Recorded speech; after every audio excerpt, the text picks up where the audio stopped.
As we await a verdict, this case has brought a renewed push for justice for the family of Jonathan Ferrell. Ferrell, a former college football player, was killed by a CMPD officer in September of 2013. WBTV's Brandon Hamilton joins us now live after talking with Ferrell's mother. Brandon, the agony of waiting for a jury's decision must be a very familiar feeling for her.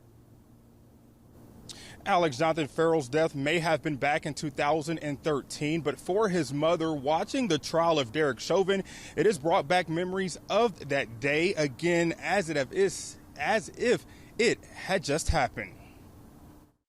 It's been nearly 8 years since her son's death, but Georgia Ferrell says watching the Chauvin trial is deja vu all over again. It's like we relive the whole thing all over again. With George Floyd, and it is so sad because we do not get any kind of justice. September 2013, her son, Jonathan Ferrell, was shot and killed by then CMPD officer Randall Carrick. Carrick claimed self-defense, and he was charged with voluntary manslaughter. The trial ended with a hung jury. Carrick resigned from the department, and the city eventually settled a lawsuit with Ferrell's family. In my mind, they are at it again. They're putting the victim on trial. I mean, it's almost they're charging the victim for being murdered.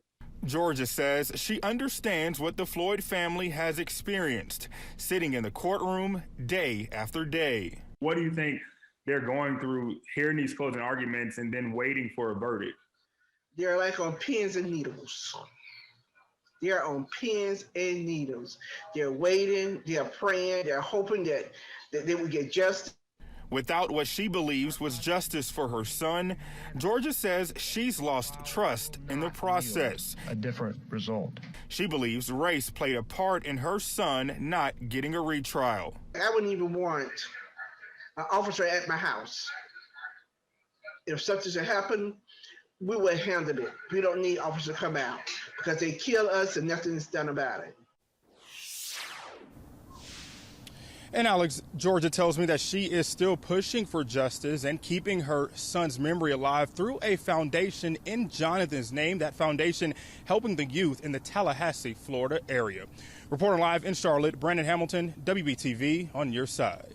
Brandon, thank you for that reporting. We also want to mention that settlement that Ferrell's family received. As Brandon noted, they were awarded a $2.25 million settlement from the city of Charlotte.